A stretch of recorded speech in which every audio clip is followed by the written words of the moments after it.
Project Cars. This is the predecessor to the upcoming Project Motor Racing. People say this game and P-Cars 2 handle well on a controller. They absolutely do not. Doesn't matter if you change the settings, it objectively sucks. You want proof? Look at the leaderboard archives. Over 90% of the top times are on wheels. You want more proof? I'll show you. The biggest problem is that the game's steering algorithms do not account for under and oversteer, which are like the fundamentals of controlling a car. It just applies a basic steering filter that gradually slows the steering the faster you go. It also limits your max steering luck based on speed, which is not only lazy and outdated, it ends up hurting you more than helping you. Because when you get into a slide, the game stops you from fully counter-steering, so you'll end up spinning out a lot, even from the shallowest of oversteers. This is not the only reason. Games typically increase the steering response when you get in an oversteer, but this one is so poorly programmed, it can even slow it down. Letting go of the steering is faster than counter-steering. Talk about counterintuitive. P-Cars 2 was only slightly better, the opposite lock assist barely helped. I'm not even discussing understeer.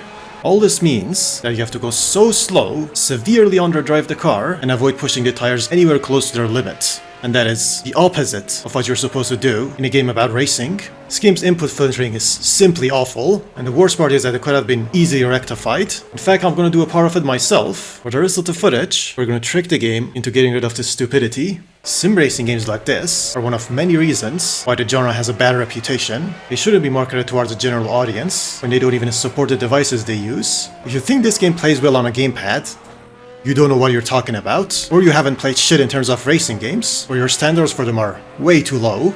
I'm not sorry, this isn't Euro Truck Sim, it's a track racing game. It's about driving fast at the limits. If the game doesn't allow you to get anywhere close to that, it's worthless. I can already see comments emerging from people who can't distinguish between baseless rage bait and harsh evidence-based criticism, so let's address them.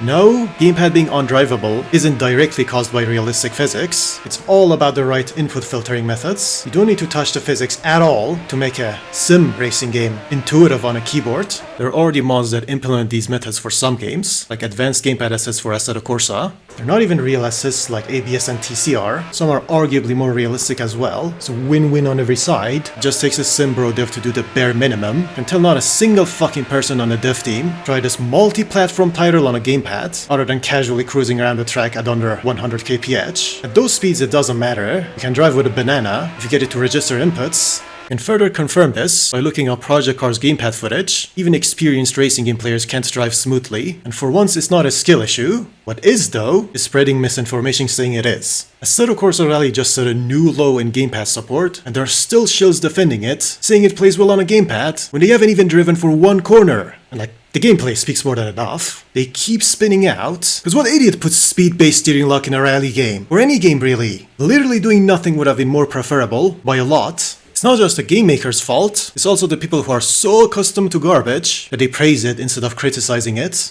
Despite all of this, I'm sure someone's still going to comment, but I still had fun with this game with a keyboard. That doesn't mean shit. People had fun with PS1 shovelware, just because they were the only games they owned. You think about the 10% of fun you got, but not about the 90% that was stolen from you. That's literally me. Glad I pirated this back then. Uninstall within hours, because it simply played terribly. But nowadays, with new input methods, it's amazing. Yeah, we could talk about that as well. You can click off the video if you're here for the title. The rest is just rants and usual stream highlights. Don't care about realism one bit, just want a game that plays good. The steering assists are so bad, it's better to just turn them off and have raw steering. But as with many games you can't even do that normally, you have to emulate a wheel, but that doesn't even work in P-Cars 2 with VJoy, which is why I'm playing the first one instead. I did find another way recently, so maybe another time, but I still like the first one more. This franchise has had a funny reputation. Sim bros think if a game has good gamepad handling, then it's not a sim, so they called P-Cars Simcade, and it's not even remotely good on a gamepad, but the common misconception was that it was. It's weird.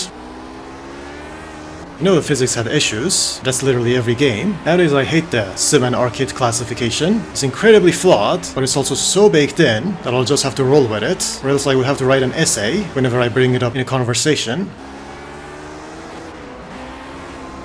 If I was on gamepad, I would have spun out 20 times by now. Even on a wheel, the game applies a terrible linearity curve when the rotation range is lower than a car's. I'm holding exactly 50%, but the car's not even turning 10%. Like, why? Literally no one wants this. 1-to-1 input, that's what a wheel is known for, and this game can't help but to fuck that up as well. But anyways, I have raw steering on a gamepad. I'm also using the steering range modifier like the one on Rensport. Basically, I'm limited to 50% steering by default. This gets me double the accuracy. If I wanted to counter steer or take a slow corner, I can hold the button to get a full 100% range. And this makes the game so much better. It's way better than the shitty smoothing assists. Been having way more fun with this game than I should. A lot of people in the comments say I rage bait and hate fun. I don't get why. Even on this channel I've played games that I liked. Breakfast Mode is my favorite, and it became the worst performing one. So maybe I'm not the only one who's supposedly looking for negativity. Rensport and Recreation had a lot more things to shit on, but it wasn't even worth it. It's so much easier to say the obvious negative things that everyone agrees on. Tell me, why do I possess such a negative aura? Oh, and speaking of Wreckfest, remember the wriggle glitch? Well, this game has something similar. Depends on the car, but of course it's best on a Mustang. Now observe. All I'm doing is wiggling the steering wheel. Car spasses out, even when it's not touching the ground. The game crashed!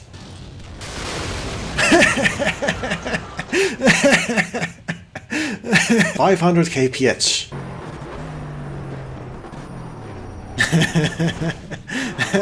54 cars on the grid. Rensport ran and looked like shit, and this game from 10 years ago destroys it. Then the audio feedback is more detailed, but it doesn't have as many grass hairs. Simbros probably. Well, not probably, definitely.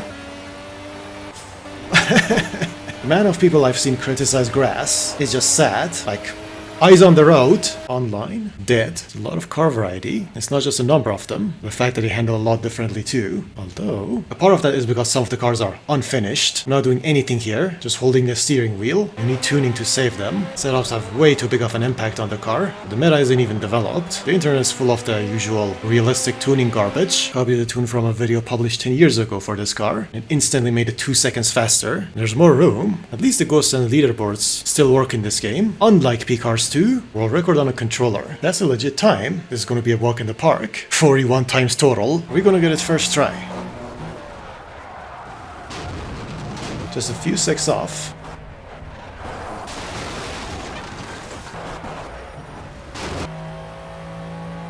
Wait, 4 seconds faster with 2 crashes. Not a fan of leaderboards in general. This game does it the worst. Every possible car and track combination has a separate leaderboard. As a result, most of them are incredibly unoptimized. There's so many of them. Also, what I said about leaderboards, that still doesn't invalidate my point about controller being shit. For some reason, this game was also released on consoles. It wasn't exclusively marketed towards Simbros. Most people were on controllers as a result. If it was viable, we'd be seeing a lot more of them at the top. They're few and far in between. And those are time trials. If we factor in consistency, control is going to be even worse. Project Motor Racing is also supposedly optimized for gamepad. We'll see about that. This car is such a death trap.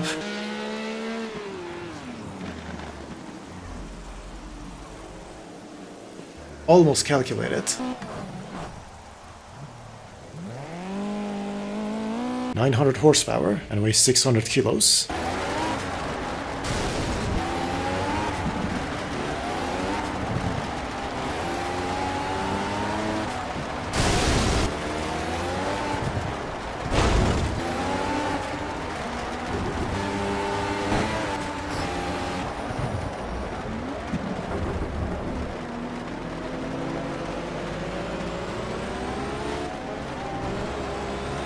There we go.